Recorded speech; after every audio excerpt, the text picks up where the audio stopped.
What's up, disc golfers? Joe here with Joe's Disc Golf, and it has been 2 weeks since you got an episode, and then now, this week, you're going to get 2 episodes. That's right, you've got a double dose of Joe, whether you like it or not, and if you don't like it, well, don't subscribe, don't listen.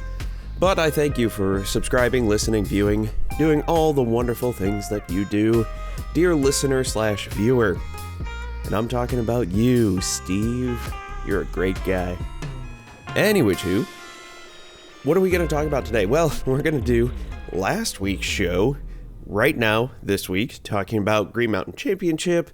We're not going to do any previews for the upcoming and now past MVP Open because, well, it is now past and it is gone, and we cannot talk about that anymore. That will be the regularly scheduled episode.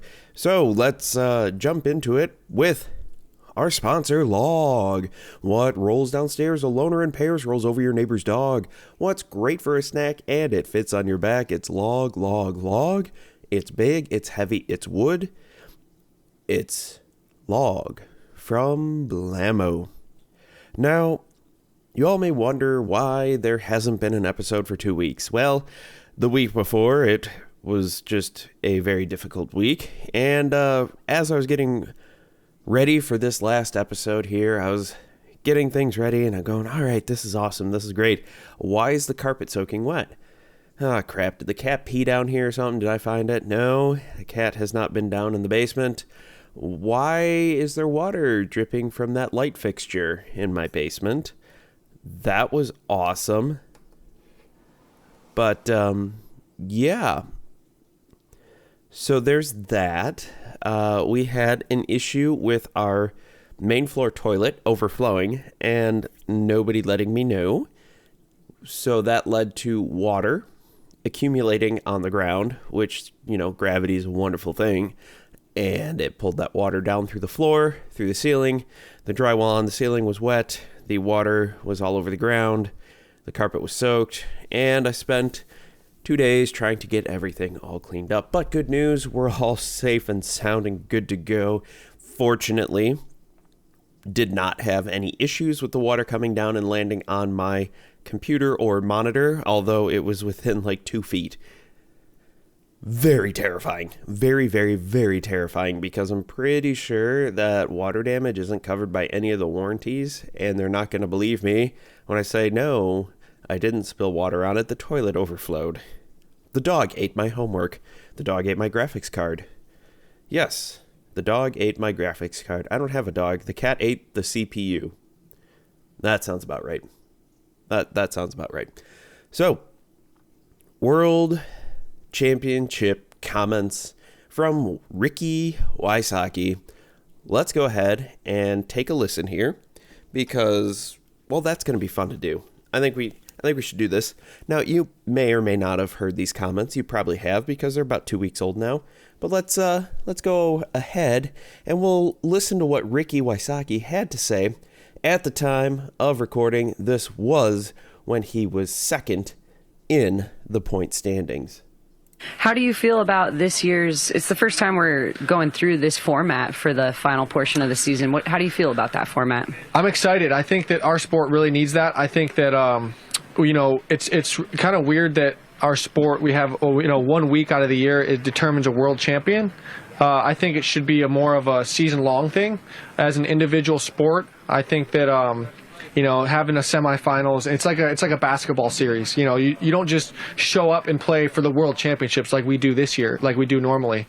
You have to earn your way up like a basketball. You play the semifinals and you play, and you work your way up to the finals, and then you have a series to determine who's the world champion instead of just having a week out of the year like we do. Because, a lot of times it turns out that the world champion is the best player in the world, but there's a lot of years that also the world champion isn't the best player in the world. So it's, there's a difference between being a world champion and being the best player in the world. There's a big difference. And I think that's got to be something in our sport that's, kind of got to change, because I just think that as much as I'm a world champion and I'm thankful for that, I think that, you kind of got to separate the two. Being a world champion for that one tournament and then being the best player in the world throughout the whole season. So, yeah. This is hard because what he is trying to describe here is the difference basically between the best player of the season, or the player of the year, if you will, and the world championship here, which arguably isn't the best format for that major, in my opinion. Now, the hard part is we're talking about Ricky Wysocki making these comments, and he did not win this year. He did not play well this year at Worlds at the dynamic disc courses. But Paul McBeth had to chime in, and he said that that tournament was basically perfect the way it was in a roundabout way. Yes, I am paraphrasing just a little bit, but Paul McBeth said, yeah, there's nothing wrong with the way we run Worlds, says the 6-time world champion.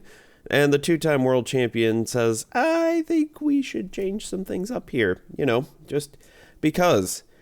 And it would be different. It would be a little bit different if Paul McBeth came out and said, you know what? Yeah, I'm 6-time world champion.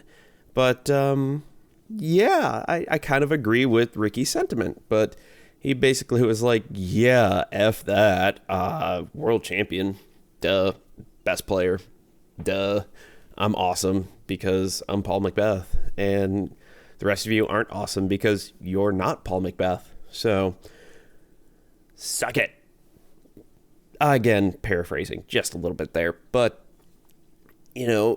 what Ricky is describing is like the player of the year / season-long MVP, essentially. Like, who has been the most consistent out of the entire year. And according to the Pro Tour points standing, spoiler alert, that was Ricky Wysocki. Yes, he was second going into Green Mountain, but he took down Green Mountain, passed Paul, and then won it by a smidge after MVP, but I'm not going to get too much into that. That is for the second episode this week. Yes. Double dose of Joe. That's what you get this week. Now,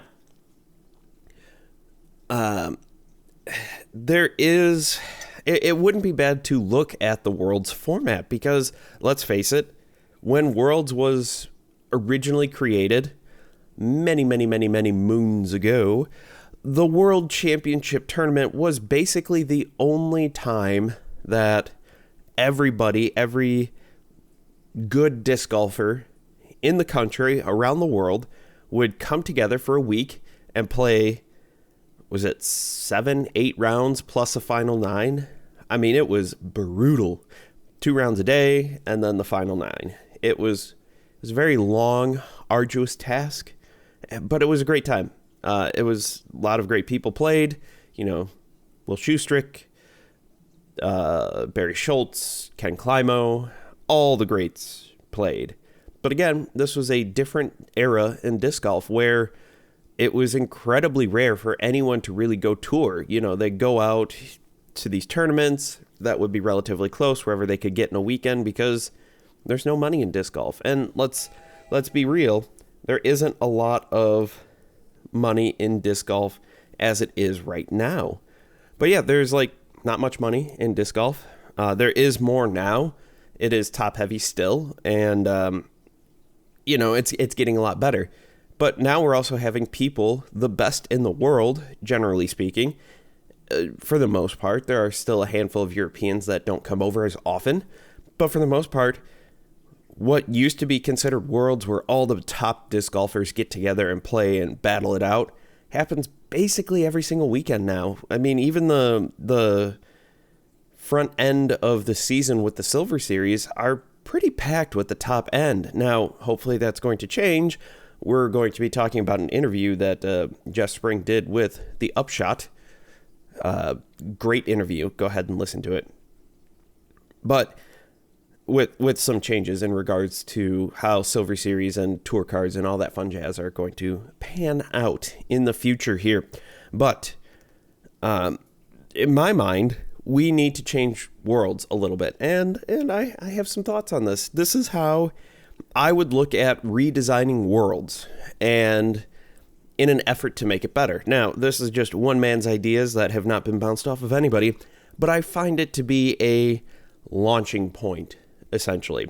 And I think that, I took a little bit of inspiration from the qualifying aspects of like USDGC and points accumulations for like FedEx Cup and things like that. But this is a framework, a rough outline, a guideline, if you will, of how I think we could make Worlds just a little bit better. So let me know what you think. And, I've got my notes just over here, just off screen. So if I'm not looking at you guys, if you're not getting to see a front view of this beautiful face for radio, that's why. I've got my notes over here. So I'd like it to be a 5-round format, much like it is. So nothing's going to change there. I like the 5 rounds. It helps the cream rise to the top, as you will. It eliminates that flukiness of like, you can string together 2 really good rounds and have a mediocre round. Now this is, you got to put it all together. You got to be incredibly consistent for the entire tournament. So keep that. The top players will have to qualify. And as it stands right now, looking at the top 100 MPO and top 50 FPO. Now, as the FPO field grows larger and gets deeper, that I could see also evolving into another 100 total players. So, with me so far? Now, for MPO, I would say the top 25 from the 3 other majors, assuming that the European Open happens every single year. If it doesn't, we got to figure something else out. We need an opportunity for a lot of the Europeans to qualify for this. So 25 from each one. European Open, again, assuming it's annual. The Champions Cup, that's supposed to be annual. And USDGC. This is all for the MPO. Previous winners will auto-qualify. Now, assuming everybody doesn't, I can't imagine Ken Climo will want to play. And maybe he does, maybe he doesn't, but he gets an invite as it is. So as people, age out, we'll have new people coming in. It'll be fine. It should all work out. Again, this is rough numbers, just trying to figure it out. People smarter than me can use this idea. I'd love the credit, but I can understand if you don't want to do that. The remaining, I estimated 15 to 20 spots. You can have a qualification tournament a week or 2 before. This could be whatever the previous tour stop is. If it's, I don't know, let's pick one. Say Jonesboro is like 2 weeks before. It moves around. So who knows? Wherever that lands, make that a qualifying tournament. And then the top, how many ever spots are still open, can qualify for that. It just keeps bumping down. So eventually, you're going to have it. You're going to be hard pressed for these first couple of years to find people who haven't qualified that you would know. You know what I mean? So you're pretty much the top 100 are going to qualify. It's not going to be that hard. It's not going to be too difficult. As our sport grows, as the field gets deeper, it's going to be much, much harder. Moving over to the FPO, where we have our 50 women players, it would be the top 3 from the 3 other majors, including European Open, Champions Cup, and USWDGC. The remaining 7 to 10 spots as it stands right now, again, same qualifying. It could be whatever the last Pro Stop is, or Silver Series, or whatever is before Worlds, or it could be something completely different. I don't care. I'm not too concerned about what that will be, what that will look like, just because I think this is a great way to do it. I think this will help make Worlds a better tournament, because you just won't have anyone showing up. You must have 2 courses. Absolutely a must. And it should be 1 wooded course and 1 open course. Maybe some kind of combination. You could have, some of these courses that are, you got a handful of open holes, handful of wooded holes in there. Something, Waco I'd consider halfway in between. It would be one of those tweeners where if you had 2 of those, that would be fine too.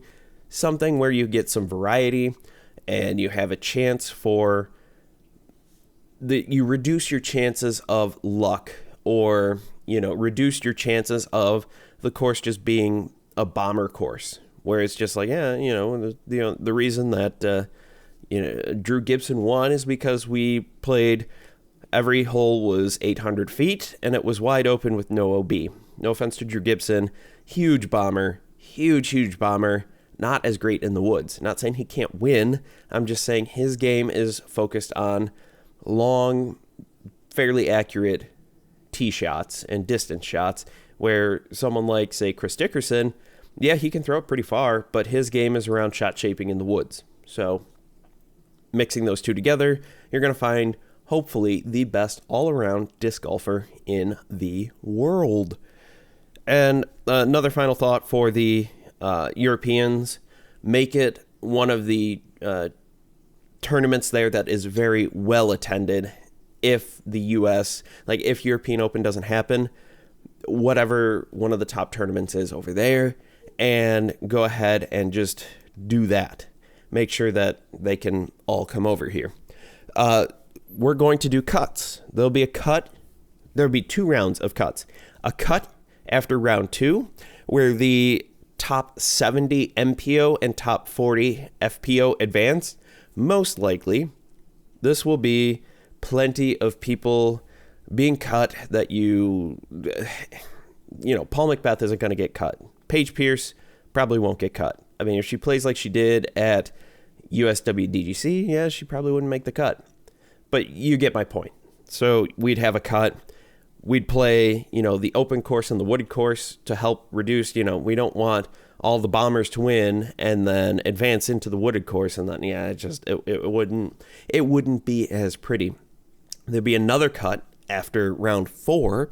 So you play both courses again, and that would be the top 40 MPO and top 20 FPO. Basically, the cash line advances. So everybody who makes it to the final round is getting paid out, which will be exciting. That will make round 4. Rounds 1 and 2 will be decently exciting. I mean, it's hard to make that as exciting as possible, but you could have some people that be close to the cut line and go, all right, is so-and-so going to make it? Is this person going to keep their cash streak alive? Are they going to miss money at all? Are they, whatever.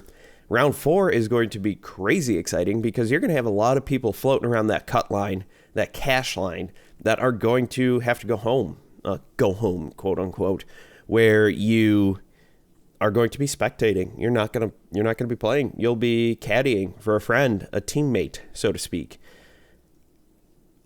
That'll make things very, very exciting. And 5th round is obviously the championship, and that is going to be very exciting as it is. Final round proceeds as normal. I don't know. Those are kind of my thoughts there. Those are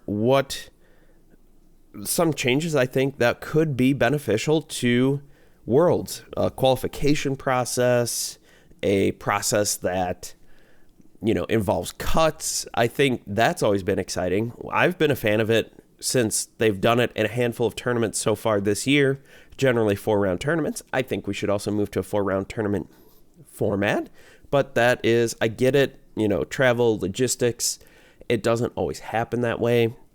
In my mind, all Elite Series should be 4 rounds, and Silver Series could be 3 or 4 rounds, probably 3 rounds, and then you stagger it to give people a chance to get out to wherever they're going. The Silver Series are on the way to the next Elite Series stop. In an ideal world, we're still probably few years away from that, but it would be nice to see. It kind of is happening that way, but we're still a ways away. That is kind of a format change that I don't foresee happening really, like I said, for a few more years at least. There are other bigger fish to fry from the Disc Golf Pro Tour that, again, we will talk about a little more into that. We'll have more comments. I'll have more comments about what's happened at the MVP Open and some things that were said on the air, and how the PDGA is just being tightwads for no apparent reason, and they feel like they're losing control of their sport, which, I mean, at least the pro side, for better, in my opinion. Is the Disc Golf Pro Tour have they made mistakes? Yeah, I've called them out.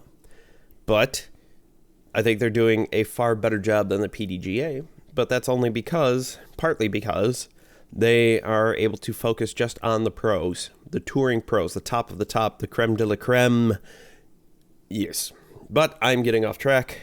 We need to move on to our next topic. And we need to get under Ricky's umbrella. Ella-Eh-Eh. Oh, that was fun. That was fun. In the Green Mountain Championships. If you haven't seen Umbrella Gate, I don't know what rock you've been living under, but you should look it up and watch the video. Now, there are plenty of things that have happened, plenty of comments that have happened. There are people who are adamant that Ricky's disc would have went, well, let's set the scene here. We're on hole 14, throwing a blind shot over the hill-ish, and we hear a noise, a sound. Ricky has no idea what has happened. Chris Dickerson has no idea what has happened, but we get up there and we see that Ricky's disc is inbounds, in fact.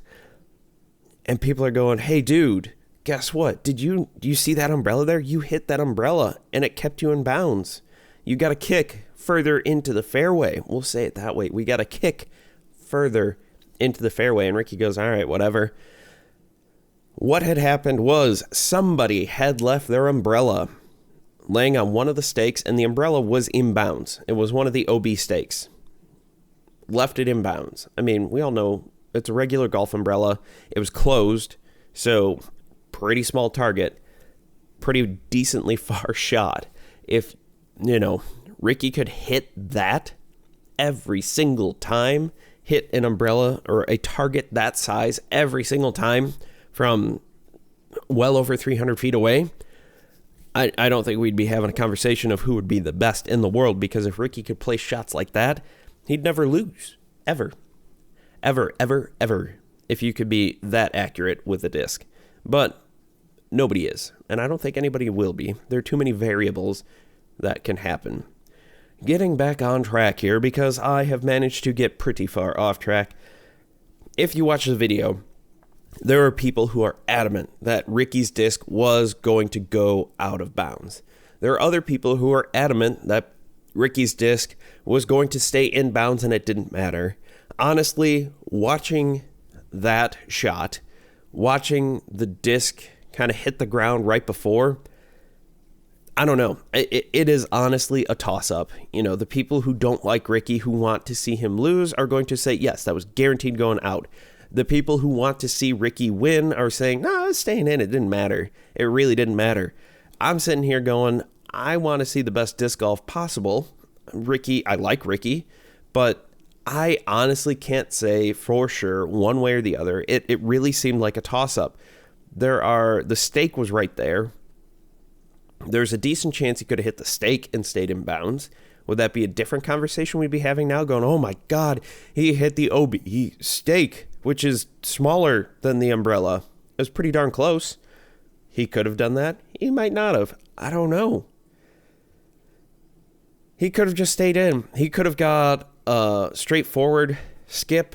That's happened before. He could have got the flare skip out of bounds. He could have got like an anti-skip and stayed in bounds. I've seen it all. There could have been sticks right there, right around that area that just caused the disc to react very differently. There could have been little stumps or weeds or whatever, and things, it could have, probably not because of the rain and how wet the grass was, it could have just velcroed down and just gone, whoop, done. No more movement. Nothing. Who knows? We don't know what was going to happen. But in a strange turn of events, Ricky tosses it up, misses. He ends up putting, going OB, taking his shot from there. So this is a fun little rules thing that you can do at any point. At any point during your round, declare it to the card. You can abandon a throw and rethrow from your previous lie with a one-stroke penalty. And in Ricky's case, this was the smart play because he ended up rolling OB. So he's already taken the stroke. And if he takes his meter in from the OB line, he is still further away than his previous lie.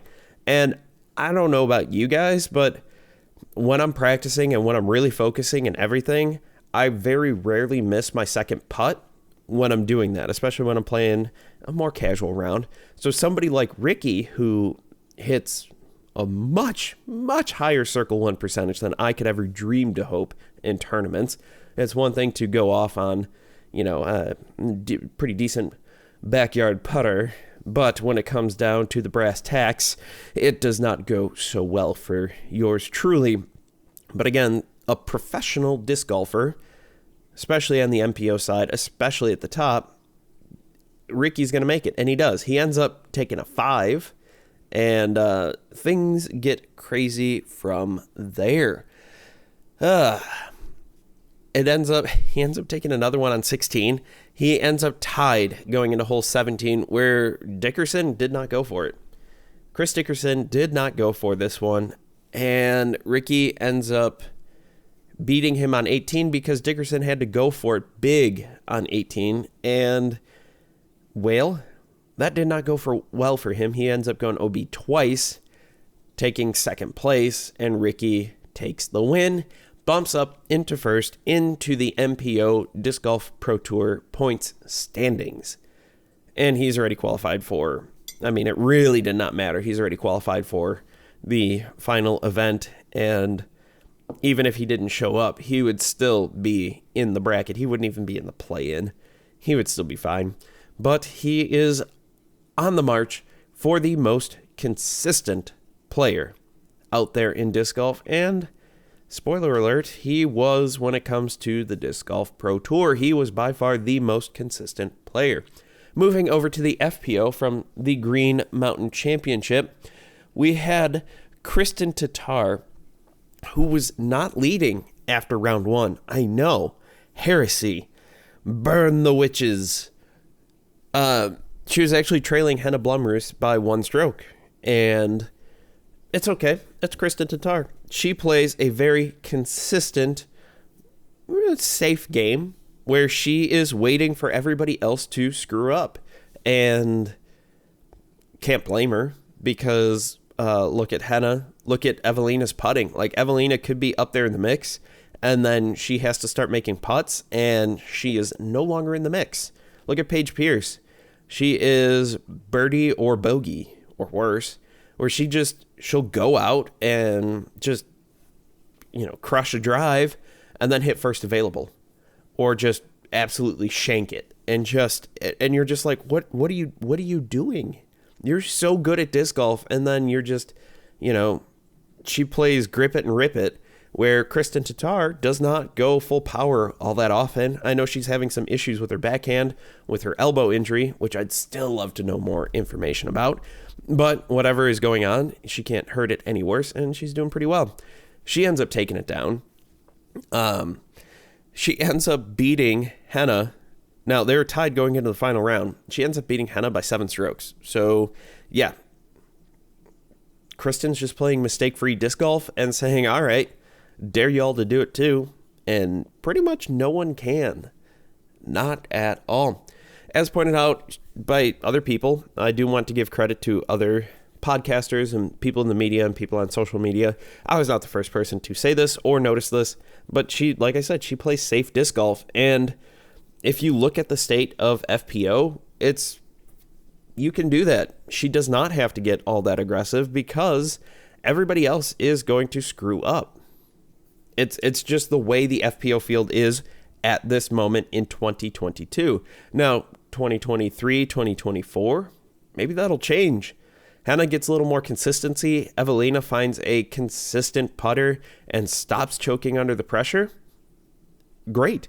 Now, Evelina, watching her putt, it is mental, and Henna has some mental problems. Some of that is just growing pains and getting used to winning and being on the coverage that is out here while touring the U.S. and being away from her family and all that stuff. There's a whole bunch of mental factors that go into it, but I highly encourage all the pro disc golfers to find a mental performance coach, because you need it. A professional, someone who knows how to help you perform at your best, how to identify patterns that, you start having, you have this one thought And that eventually spirals down into you completely losing all your confidence in putting or hitting your lines or whatever it is.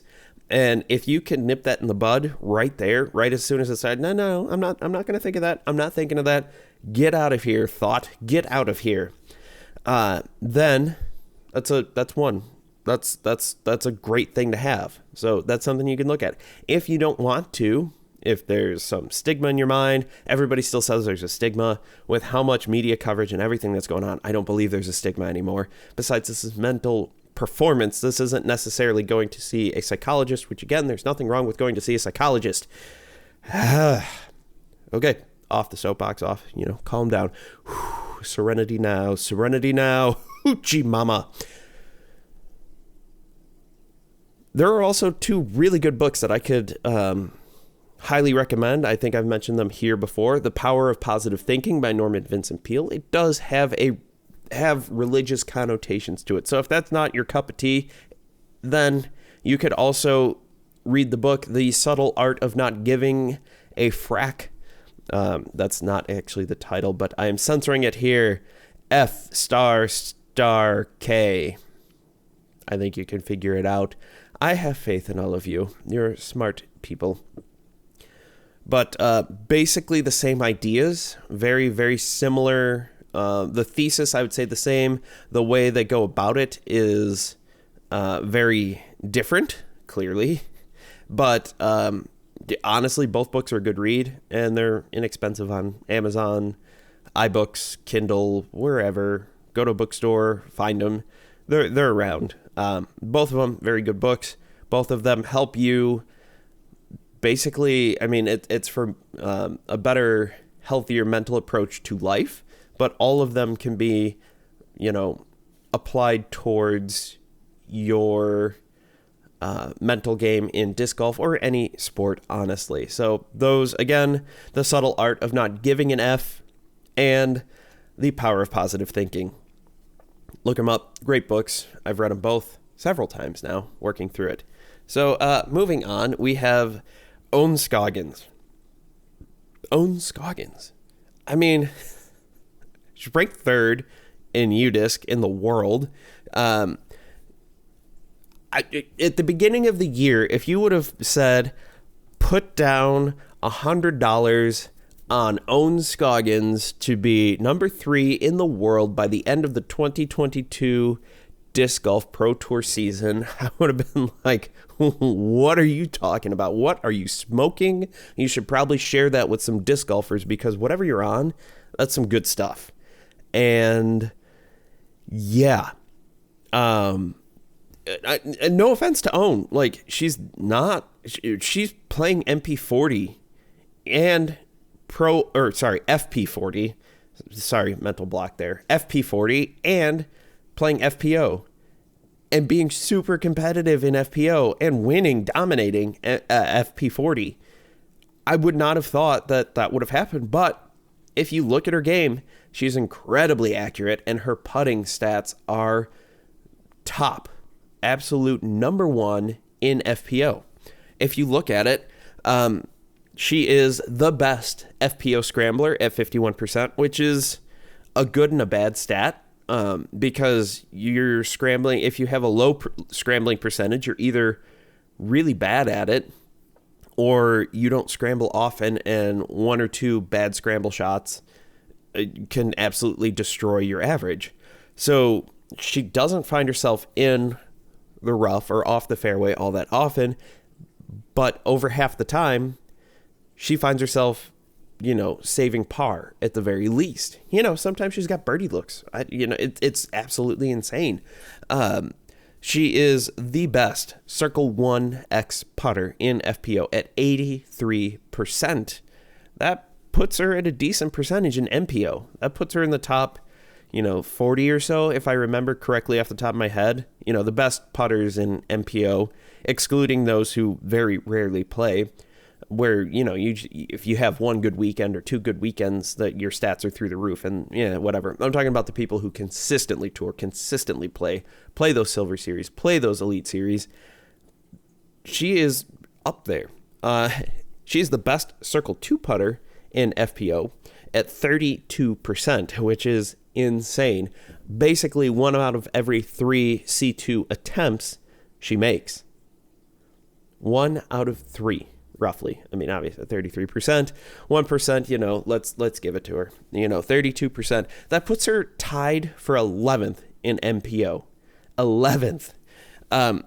She is the next best touring pro to her is Katrina Allen at 21%. Now, I excluded Ellie Bryant, who's only had she's only played 4 stops, which is the Preserve, USW DGC, Mid-America Open, and Des Moines Challenge, and Heather Young, who has also only played 2 stops, which she is also tied with Katrina Allen at 21%, with Las Vegas, Waco, Open at Belton, and Texas States. Now, hopefully, both of those ladies can get out and play more. Heather Young, I don't know what's going on with Heather Young. I hope she comes out and plays more, but, it is what it is. To each his own, to each her own, whatever. Katrina Allen missed the cut and cash for the first time since 2012. 2012. Her streak has come to an end. A lot of streaks have come to an end this year. That just goes to show you the depth and the talent of the fields for both MPO and FPO. Things have gotten really good, really high-level disc golf, and MPO hasn't hit their ceiling yet, but they're far closer to the ceiling than FPO. Right now, the FPO field isn't as deep as MPO, but since COVID, things have really taken off, and it's no longer the Paige and Katrina show. Well, it's now the Kristin Tattar show, who is just, her dominance index is just miles ahead of everybody else. But excluding that, like the level, the talent level in the field has just gone up and up and up and up, and it's been amazing to watch. Paige Pierce barely makes the cut by making a birdie putt on hole 18, and as I said about Evelina and Henna, Paige Pierce needs to do something with her mental game. I don't know what it is. I don't know what's going on. She did make some comments after the MVP Open that I will go into afterwards, but we're pretending like this episode was recorded before those comments were made. Again, mental performance coach, there's something going on. She has the talent. She has the skills. She's won in the Open. She's won in the woods. She's won in the rain. She's won in the cold. I do not like green eggs and ham. She has won everywhere, basically. At some point in her career, she's won everywhere. So she has the capabilities of doing that. Katrina Allen, too.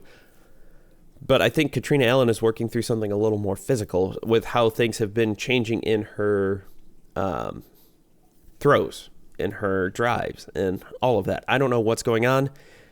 It's hard to pinpoint it. It could be ankle, knee, hip. It could be a low back issue. It could be anything, really. I would put my money towards a lower body issue given the changes she's making, but I don't know. I have not examined her. I have not physically been there, so I don't know what is going on. I just hope whatever it is gets fixed.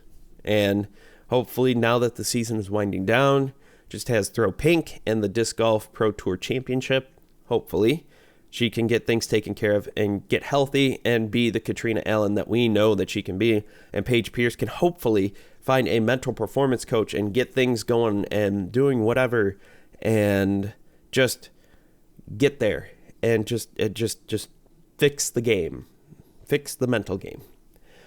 Oh, well. Now, the playoffs. So, the playoffs. On the Nick and Matt show, they had Gannon Burr, Chris Dickerson, Jeremy Colling, Isaac Robinson, just to name a few. It was a big jam-packed show. This was a couple weeks ago now. You can find it. It was a good show.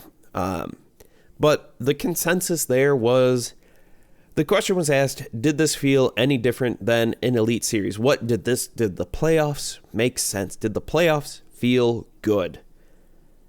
The answer for the most part was, nah, not really.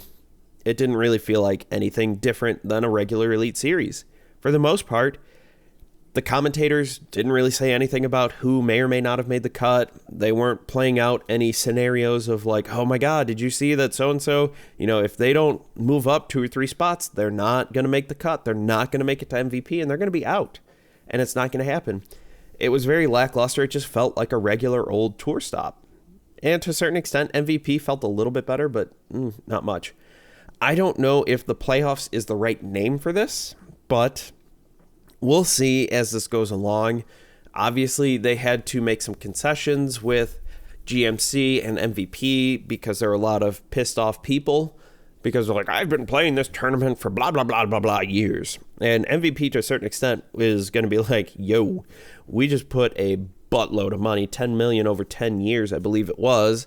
Now, this is, it was not $1 million a year. It was weighted very differently. You can find an interview with, I forget if it was the tournament director or if it was with MVP themselves, but this was on one of the Upshot episodes. I highly recommend you go listen to it. It was a good episode. It was way back in like May or June or something, so it's a little ways back there. But basically, it's not an even million a year. It changes as it goes along. So they're going to be like, hey, we paid a lot of money for this. We need this to be a big tournament. We need a return on investment, an ROI, if you will, for those in the know, those in the biz. But yeah, that's that. It didn't feel any different. As a spectator, as a viewer here, it was just like, oh, cool. Yeah, pretty much anyone. I mean, they had 100 people in there, I believe, 120 people in there for MPO, which is basically the normal MPO field with maybe a handful of lower end people who just did not. You don't hear about. They don't perform well. They don't do anything significant enough to get on coverage. So you're just like, oh, cool. Johnny Smith did not make the cut. And you're like, who's Johnny Smith? Oh, he's been on 10 tour stops. Really? Well, yeah, he usually finishes around 80th. Oh, there we go. Has basically zero social media presence. Yeah, it is what it is. There is, like I said, there's no drama. There's no like, oh my God, if, here's the scenario. We're halfway through the final round. And if it were to end right now, X, Y, and Z don't make the cut for MVP, X, whatever, they're out. They're on the outside looking in. It felt boring. I mean, the tournament was good. Don't get me wrong. The tournament was good. But in terms of a playoff, it was lackluster. And maybe there are changes that will happen as it goes on. The Disc Golf Pro Tour has been known to slow walk a few changes that in the end, after you've looked at it for a couple of years, it has gotten significantly better. The change that we all were like, oh, that's stupid. Why are you doing that? 2-3 years later, this is the best thing ever. So I'm hoping that the playoff situation, they definitely have learned things from here. You saw some of the changes, some of the complaints that happened from MVP or from Green Mountain to MVP. Some of those changes did happen. Some of those things, they did talk about, commentators did make comments about, hey, after this round, this is this is who's in, this is who's out. So-and-so's really got to pick it up if they want to make it to the final, to the Disc Golf Pro Tour Championship, where everybody gets paid. Everybody who participates gets some check, something to make it worth it for them to come out there. So it's pretty good incentive. And then, I mean, honestly, it's the Pro Tour Championship. It doesn't have quite the prestige as some of the other tournaments, as say Worlds or USDGC, but it will as it goes on. The way the Disc Golf Pro Tour throws money at it, it's gonna be very well attended, and unfortunately, people like Nathan Queen aren't gonna make the cut. It's unfortunate, but it happens. Some of the people who did not advance on to Green Mountain were like Yuli. Unfortunately, he had to drop from the tournament because of COVID. So he had, tested positive or whatever. So due to the COVID protocols, he had to withdraw. He could not play. Don't know much about it. Feel bad.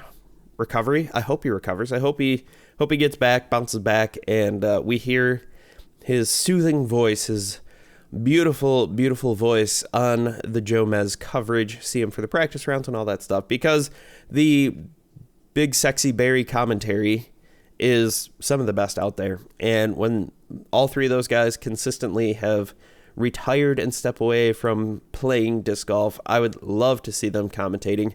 I don't know how well they would all do. I mean, Nate Sexton obviously does a pretty good job of commentating live.